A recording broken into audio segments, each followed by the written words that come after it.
Bonjour à tous, j'espère que vous allez bien. On se retrouve aujourd'hui pour une nouvelle vidéo sur Maeva Martinez qui se retrouve au cœur d'une grosse polémique. Il y a quelques jours, des extraits d'une de ses interviews chez Samzira ont refait surface sur les réseaux sociaux. On y entend la candidate de télé-réalité expliquer avoir déjà mis des claques à son fils Gabriel. Maeva confie également comprendre celles qui en viennent à faire prendre une douche froide à leurs enfants. Ces propos ont énormément choqué. Une TikTokeuse spécialisée dans la parentalité bienveillante a fait une vidéo pour dénoncer le discours de Maeva. Furieuse en découvrant ça, cette dernière a pris la parole hier pour pousser un gros coup de gueule. Elle répond aux mamans qui l'ont attaquée et les qualifie de sorcières. Maeva revient sur ses propos et se justifie. N'hésitez pas à vous abonner à la chaîne si ce n'est pas déjà fait et à liker et commenter cette vidéo pour me soutenir. Merci beaucoup et à très vite pour une nouvelle vidéo. On va décrypter ensemble l'interview de Maeva Martinez qui a été interrogée par Samzira. Elle prône ouvertement la violence dans l'éducation. Bien sûr, ses propos m'ont choqué. C'est parti. Toi, t'as déjà lâché une grosse fessée sur ton fils. Une grosse non, mais une petite claque, oui. Alors, une grosse non, mais une petite claque, oui. Il faut savoir qu'il n'y a pas de hiérarchie dans la violence sur un enfant. Ça n'existe pas les oui, mais il y a frappé et frappé, il y a fessé et fessé. Non, le geste est là, c'est de la violence, point. On continue. C'est genre pour réprimander? Ben, c'est genre, il m'a mis à bout, j'ai répété plusieurs fois, je suis crevée, c'est le soir, c'est le rush du soir, et j'ai mis une petite fessée sur sa couche. Ça vexe, ou alors ça m'est déjà arrivé de faire ça sur la main. Oui, donc ça c'est pas mal. Ah ben non, le truc c'est de vexer. Tu vois, mais je sais que... Alors là, elle explique que le but, en fait, c'est de vexer pour que l'enfant s'arrête. Est-ce qu'il a pour autant compris que son comportement était mauvais? Est-ce qu'il a compris le fond des choses? Absolument pas. La violence met un enfant en état de sidération. Ça se passe dans le cerveau. C'est pour ça qu'un enfant s'arrête. On continue. Pas faire pourquoi? Tu vois, je veux bien, mais il faut pas le faire. Et j'aimerais. Alors elle demande concrètement, mais pourquoi il faut pas le faire? Pourquoi il faut pas taper? Alors premièrement, il ne faut pas taper un enfant parce que tout simplement c'est interdit par la loi. Ensuite, écoute, ça normalise la violence. L'enfant va associer amour et violence alors que ça n'a pas du tout lieu d'être. Et ça peut aboutir à une escalade de violence. Qui te dit que au lieu de s'arrêter à frapper son enfant plus tard en t'imitant, il ne va pas frapper aussi sa femme? Ensuite, elle continue en disant qu'elle n'hésiterait absolument pas à utiliser la méthode de la douche froide pour calmer son enfant s'il devenait difficile. C'est de la violence, pure et dure. Pourtant, il existe une multitude d'autres alternatives, outils de bienveillance pour accompagner les comportements non appropriés des enfants. Je vais vous dire une chose et une seule fois, bande de petites sorcières. Là, je vais m'adresser à toutes les pseudo-mères parfaites, les sorcières, et au nom de nous, les mères qui aiment, apprennent, s'entraident. Hello tout le monde, alors je vais un peu parler à chaud, ça va être un coup de gueule, je suis désolée. Je vais parler à chaud et je sais que je ne devrais pas, parce qu'il faut pas parler à chaud, je vous le dis en plus depuis un moment, sauf que là en fait, y a un bout d'interview avec Samzira qui est repris où je parle de l'éducation qu'on peut valider ou non des enfants. Et en fait, il y a une certaine femme des droits des enfants qui a fait des livres, etc., comme une centaine d'autres. Hein, voilà. Je pense qu'on est dans la parentalité bienveillante, etc., ou même... ou à mon sens, il y a des très très bonnes choses, mais il y a des choses en fait qui ne sont pas adaptées à certains enfants et bien évidemment qui ne sont pas adaptées aussi à la société d'aujourd'hui et chacun a son opinion là-dessus. Mais elle se permet des choses qui ne sont pas acceptables pour moi. Pour moi, mais aussi pour toutes les autres mamans. Donc en fait, là, je vais parler en mon nom. Mais en fait, si je parle aujourd'hui, c'est parce que c'est aussi au nom de toutes les mamans. Elles se seront, on se comprend entre nous.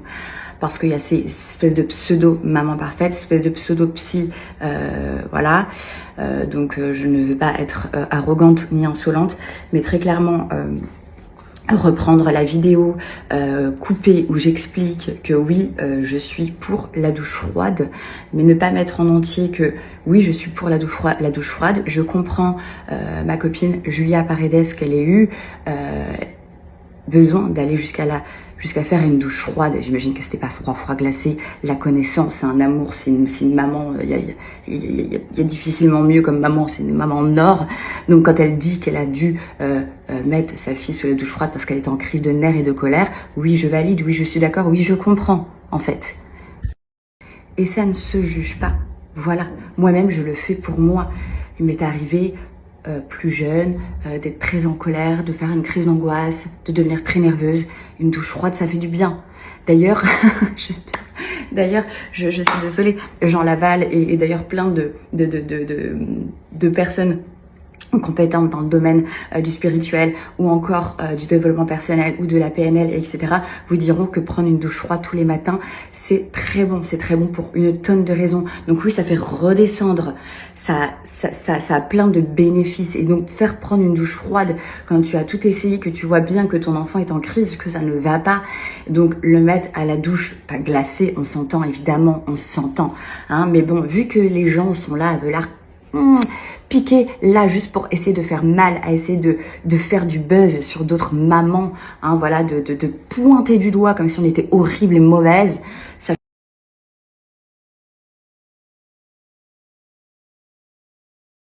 Et encore une fois, on a des enfants tous différents. Moi, j'ai des amis, j'ai des copines qui ont des enfants qui n'ont absolument pas le même caractère que le mien. Moi, pour avoir vu plein d'enfants à caractère différent, on est obligé de s'adapter. Il y a aussi la société qui est différente. Il y a aussi l'accompagnement qui est différent. Il y a plein de choses. Alors, je ne dis pas qu'il faut s'énerver. Au contraire, il faut... Plus on apprend, plus on explique, plus on est dans la douceur, mieux c'est. Mais il y a des moments où c'est vous ne pouvez pas savoir. En fait, là, les mamans qui ont des enfants qui en ont un et qui en valent 3 me comprendront. Mon fils, c'est un amour. Pour rien au monde, je changerais. Parce qu'il a des qualités, c'est sûr, il est très vif, il est vif d'esprit, il apprend tout, etc. Et ben, ça va avec aussi son hyperactivité, sa nervosité, ses caprices. Mais c'est pas grave, c'est un tout, parce que au moins, je suis très fière de lui comme il est. Mais c'est une gestion qui s'apprend et qui est compliquée. C'est la même chose également pour plein d'autres mamans. Je ne dis pas que je n'ai pas fait d'erreur. Mais par contre, être maman ou être pseudo droit des enfants et pointer du doigt une maman qui dit que oui, elle est pour une douche froide en cas d'énormes crises après avoir essayé de parler, de discuter, de tout ci, de tout ça, bien sûr, hein, parce qu'on est toutes là à se renseigner sur comment faire, parce qu'on est des bonnes mères. On est des mères qui veulent faire au mieux pour leurs enfants. On est des mères qui font aussi qui ont fait et qui feront aussi des erreurs. Oui, il m'est arrivé de mettre une petite claque, une petite fessée sur la couche de mon fils pour essayer de lui faire comprendre que non, ça c'est pas possible, que non, là tu te mets en danger, après l'avoir répété 1000 fois, lui avoir expliqué 1000 fois. Et alors, en fait, je ne lui ai pas fait mal. Et à un moment donné, ça donne quoi? Je suis désolée, mais chacun voit son éducation à sa porte. Chacun voit midi à sa porte. Mon fils est ultra bien traité. Les enfants des personnes que j'ai énoncées sont ultra bien traités. Mais croisé il y a pas longtemps. S'il vous plaît, j'étais seule avec mon fils, je lui ai fait plaisir, il voulait un McDo. Et après, il voulait 45 minutes là, aller faire son manège. Pendant 45 minutes, j'étais à le descendre, j'étais allée, machin, nan. Bref, crise de nerfs, parce qu'après, ouais, il fallait partir. Et tellement, il était en crise de nerfs, tellement il me tapait, tellement il était méchant. J'essayais de lui expliquer gentiment. J'essayais de lui prendre les mains. Je fais comme je regarde sur les vidéos, je lis des livres, je regarde sur la parentalité. J'essaye parce que j'essaie de trouver l'astuce qui va marcher avec mon enfant. Et puis des fois ça marche, et puis des fois ça marche pas. À tel point que les mamans d'à côté se sont mis, excusez-moi madame, je peux me permettre, je peux vous aider, d'engueuler mon fils, de gronder, en tout cas de le réprimander, de le reprendre, parce qu'ils ont vu que j'étais à bout. Voilà, parce que en fait, c'est ça l'entraide. Et ça m'a touchée énormément. Ça m'a touchée énormément. Et après, j'ai pu avoir une discussion avec elles parce que oui, elles sont passées par là, oui, elles passent par là, parce que elles, leurs filles sont adolescentes. L'entraide, c'est ça. Voilà. Elle aurait pu me juger en disant que je suis laxiste, que je me laisse taper, que je me laisse insulter, que comment ça se fait que mon enfant, il m'écoute pas comme ça. Ou alors, elle aurait pu... Je sais pas, en fait. Mais non. Elle m'a dit, excusez-moi, madame, je peux me permettre, je peux vous aider. Et elle a parlé. Et ça m'a touchée énormément. J'ai eu envie de pleurer tellement ça m'a touchée. Et ça m'arrive souvent, en fait, parce que mon fils, c'est ce qu'il est, et que c'est un vrai bout en train en fait, comme beaucoup d'autres, comme je disais, les filles de Julia Paredes, je les ai vues, franchement je comprends, et pourtant Julia Paredes c'est tellement, elle explique, voilà. Alors je peux vous dire que si on est arrivé à prendre une petite douche froide, aller tiède froide à sa fille, c'est que vraiment parce que elle est patiente comme never, genre je crois que je suis hyper patiente, mais elle est encore plus patiente que moi. Et en fait nous, les mamans, on est tellement patientes et on essaie tout, et se faire juger comme ça par une bonne femme, la Marion là, des droits des enfants, mais ça va pas ou quoi? Ça va pas ou quoi? Franchement, vous êtes juste des sorcières. Voilà. Parce que quand tu vois quelque chose, tu donnes un conseil. Il m'est arrivé de faire des choses, d'essayer un truc, et qu'il y ait des mamans sur Instagram qui me disent « Maëva, plutôt que de dire dans la négation, essaye ça, moi ça a marché avec ma fille. Maëva, là j'ai vu que tu faisais comme ça et tout, j'ai vu que tu étais au bout du rouleau, essaye comme ça, moi ça a marché avec mon enfant en fait. » La dernière fois, je suis partie chez une amie, Julie, d'ailleurs je vais te notifier, Julie, merci de tout mon cœur parce que vraiment ce que tu m'as dit, ça m'a aidée. Je suis allée chez elle avec mon fils, c'est un couple d'amis, ils ont une petite fille, elle est adorable, c'est une crème de la crème. Genre j'ai jamais vu une fille comme ça, genre c'est mon petit bébé d'amour, c'est, voilà. Et elle a vu, enfin tout le monde a vu du coup, elle a pu constater en fait sur plusieurs jours comment Gabi était, et elle a dit, ah oui c'est vrai que... Là où je voulais en venir, c'est que mon amie m'a vu brailler, gronder, m'épuiser, être à bout de force au point de pleurer parce que j'ai beau lui répéter 10 000 fois. Je tourne ma tête et fais des trucs, mon Dieu, je me dis mais oh là là, je passe à côté du précipice à chaque fois.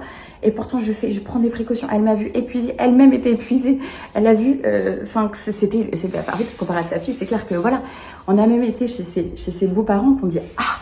J'ai 7 petits-enfants, il n'y en a pas un comme le tien. Il est inépuisable. Il a sauté peut-être 300 fois, enfin, à la suite, il a fait, tu sais, il faut faire des ronds, en fait, il faut qu'on tourne parce que tu peux pas être un seul parent. Donc, en fait, il faut de l'aide. Là, je suis là, on est avec mes amis. Heureusement, tout le monde aide, en fait, parce que je te jure que toute seule, c'est chaud patate. Et elle m'a vu parfois arriver à bout et elle m'a dit, Maëva, elle me dit, je peux te permettre de donner 2 conseils qui ont marché avec ma fille au moment où c'était dur. Elle me dit parce que là, ce que je vois, c'est que tu t'épuises et que ça fonctionne pas. J'ai dit ouais, ça fonctionne pas. J'étais à bout, je sais même plus si j'ai pleuré. Je crois que j'ai pleuré. J'ai dit je sais pas comment faire. En fait, j'arrive pas. Je sais pas comment faire. Qu'est-ce qu'il faut que je fasse? Je suis douce. Je lui explique, ça marche pas. Je crie, ça marche pas. Je punis, ça marche pas. Je sais plus quoi faire. Elle m'a donné 2 conseils. Elle me dit essaye ça et allez. 3 fois sur 5 ça marche. Je m'épuise moins. Voilà. Et puis il y a aussi ces périodes, des périodes où il va être hyper cool pendant 2 semaines, machin, il va être plus à l'écoute, etc. Et puis des périodes de montée de croissance, ouais, il est super énergique, il teste, c'est les enfants. Mais en fait, ce que je veux dire par là, c'est pas ça, c'est pas que je veux justifier mon fils ou justifier le fait que, voilà, en fait, juste, on n'est pas des mères parfaites, on apprend. La personne qui m'a dit ces conseils, mon amie Julie, elle a, je crois qu'elle a 22 ans, j'ai 31 ans, d'accord? Mais j'ai beaucoup d'humilité. Je suis une jeune maman. Je n'ai pas eu d'exemple. Je pars d'une famille extrêmement bancale, très déséquilibrée. Je suis seule, j'apprends. J'ai que ma belle-mère pour m'aider à apprendre, d'accord? Alors, j'ai beaucoup d'humilité. Quand on me donne des conseils, j'applique. J'essaye de tout faire. Mais juger comme ça, m'afficher comme ça. Toi, soi-disant des droits. Déjà, je suis pas d'accord avec ton fonctionnement. Je suis pas d'accord avec tout ce que dit comme la méthode Montessori là. Tout comment déjà on l'a déformé la méthode Montessori parce que quand on se renseigne bien, c'est pas ça. Hein, faut apprendre aussi. Je vais m'arrêter là. J'ai déjà trop parlé, mais juste une chose, c'est que si vous avez des conseils à donner, donnez-les. Maintenant, sache une chose, c'est que très clairement. Faut être dans la réalité de la vie. On n'a pas tous les mêmes enfants.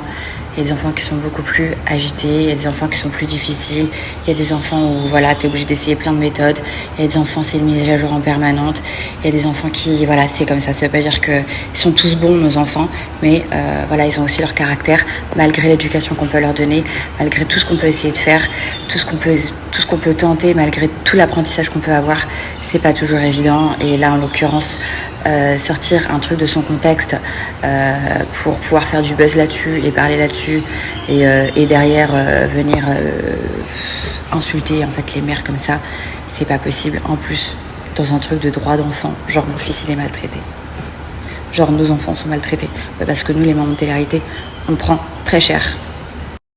D'être border comme ça, de prendre des trucs, c'est minable.